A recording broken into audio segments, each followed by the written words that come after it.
လက်ရှိတင်းမာလျက်ရှိတဲ့ထိုင်းနဲ့ကမ်ဘောဒီးယားနှစ်နိုင်ငံနယ်နိမိတ်အငင်းပွားမှုပြဿနာဟာနှစ်ပေါင်း120ကျော်ကြာတည်ရှိခဲ့တဲ့ပြဿနာတစ်ခုဖြစ်တယ်ဆိုတာသင်သိပါသလားဒီနေ့ vlog မှာတော့ဒီပြဿနာအားလုံးရဲ့အစပြုရာကနေရှင်းလင်းတင်ဆက်ပေးသွားမှာပဲဖြစ်ပါတယ်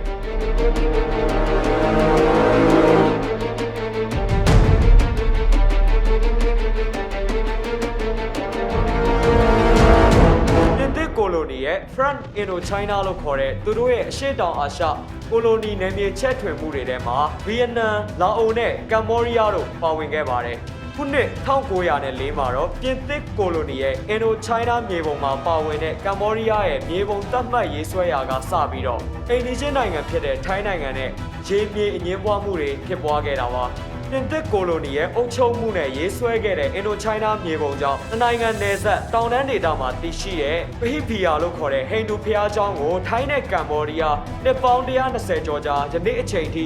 ဤသူပိုင်လဲဆိုတာကိုသတ်မှတ်ဆုံးဖြတ်နိုင်ခြင်းမရှိသေးပါဘူး1962ခုနှစ်မှာနိုင်ငံတကာတရားရုံး ICJ ကနေပြီးတော့ဒီဖျားเจ้าတည်ရှိရာနယ်နိမိတ်ကိုကမ္ဘောဒီးယားရဲ့အပိုင်ဖြစ်သတ်မှတ်ပေးခဲ့ပေမဲ့မြေပြင်အခြေအနေအရအဆုံးဖြတ်ရခတ်တဲ့တောင်တန်းတွေဖြစ်တာကြောင့်ထိုင်းဘက်ကသဘောမတူခဲ့ပါဘူး2008ခုနှစ်မှာ UNESCO ကနေပြီးတော့ပဟိဗီယာဟိန္ဒူဘုရားကျောင်းကိုကမ္ဘောဒီးယားနိုင်ငံရဲ့ကမ္ဘာ့အမွေအနှစ်စာရင်းဝင်ဖြစ်သတ်မှတ်ပေးလိုက်တာကြောင့်ထိုင်းနဲ့ကမ္ဘောဒီးယားတို့ကြားအခြေအနေပိုဆိုးလာခဲ့ပါတယ်ဒီလိုနဲ့2011ခုနှစ်မှာတိုက်ပွဲဖြစ်ပွားခဲ့ပါတယ်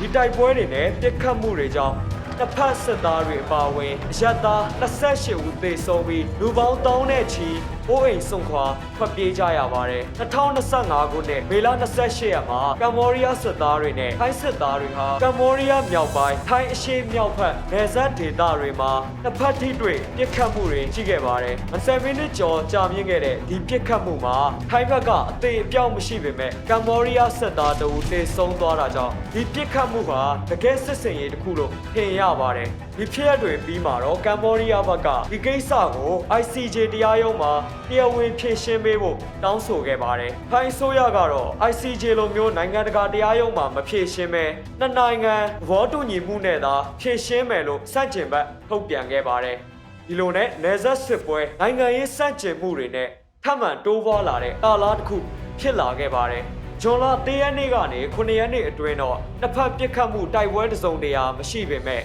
နှစ်ဖက်နယ်မြေအသီးသီးမှာစစ်ရေးလေ့ကျင့်မှုတွေလုပ်နေကြပါတယ်။ထိုင်းဘက်အချမ်းကတော့မာရှယ်လောကြေညာပြီးတော့နယ်စပ်ဒေသတစ်လျှောက်အင်တာနက်ကန့်သက်လို့ထားပါတယ်။ကမ္ဘောဒီးယားဘက်ကလည်းစိုင်တွေပိတ်ထားပြီးထိုင်းဘက်ကိုစိုက်ပျိုးထုတ်ကုန်တင်ပို့မှုတားမြစ်ခြင်းTV channel တွေမှာပါထိုင်းဒရမာမဖွင့်ဖို့အထိပြန်လည်တင်းကျပ်ပါတယ်။တစ်ဖက်ဒေသခံတွေကတော့ပုံစံပြတ်တောက်မှုရေမီးပြတ်တောက်မှုစသဖြင့်စစ်ရဲ့အစာပြိုးဒုက္ခတွေကိုစတင်ခံစားလို့နေရပါတယ်။ဇွန်15ရက်နေ့မှာထိုင်းဝန်ကြီးချုပ်ပေထွန်တန်နဲ့ကမ္ဘောဒီးယားသမ္မတဟွန်ဆင်တို့ရဲ့ဖုံးခေါ်ဆိုမှုပေါက်ကြားခဲ့ပါတယ်။ဆိုပါပေါက်ကြားလာတဲ့ဖုံးခေါ်ဆိုမှုအတန်ဖိုင်မှာထိုင်းဝန်ကြီးချုပ်ဟာကမ္ဘောဒီးယားသမ္မတကိုဦးလေးလို့ခေါ်ဆိုတဲ့အပြင်ထိုင်းစစ်တပ်ရဲ့အမှတ်နဲ့စစ်ဒေသမှုအရာရှိတယောက်အပေါ်ချိုးနှိမ်ပြောဆိုထားတာတွေပါဝင်ပါတယ်။ Can you hear me, Uncle?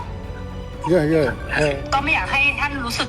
ไม่ชอบใจหรือโกรธเพราะจริงๆแล้วไม่ใช่ความตั้งใจของเราเลยค่ะเพราะตอนนี้ทางนั้นน่ะเขาอยากจะดูเท่เขาก็จะพูดอะไรออกมาที่มัน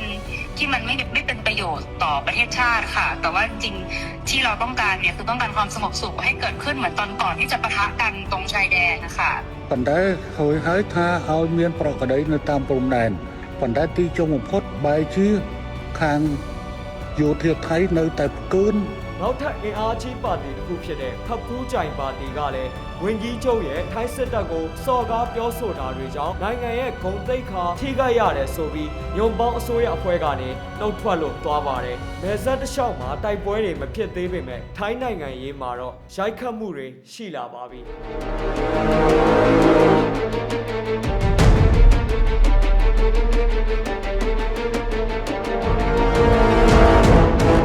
မီဒီယာတွေပေါ်မှာတိတ်မရှိတဲ့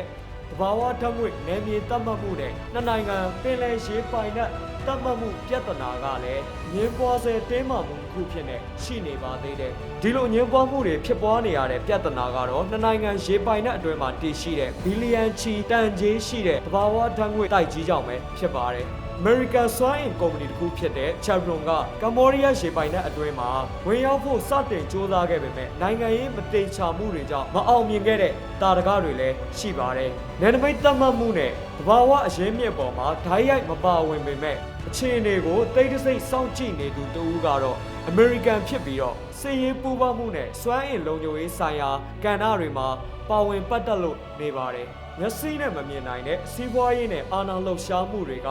ထိုင်းကမ္ဘောဒီးယားမြန်မာနဲ့အမေရိကန်တို့ကိုနောက်ွယ်ကနေတိတ်ဆိတ်ပါဝင်ပတ်သက်နေစေပါတယ်။ဖွံ့ဖြိုးတိုးတက်မှုနယ်ပါပြီးရင်းချင်းမှုအမွေနှစ်တွေတည်ရှိတဲ့နယ်စပ်တောင်တန်းဒေသတွေဟာတိုက်ပွဲတွေပုံမဖြစ်ပွားလေရှိတာကြောင့်ဒေသခံတွေဟာအခက်အခဲနဲ့ကြုံတွေ့လျက်ရှိပါတယ်။မကြာခဏပြန်လည်ဖြည့်ရှင်းမှုစ조사ပေမဲ့အစိုးရကြားနှစ်နိုင်ငံစစ်ရေးတပ်ဖွဲ့တွေကြားအယုံကြည်မရှိတာကနောက်ပိုင်းပြဿနာတွေအတွက်အစားပြုလို့နေပါတယ်။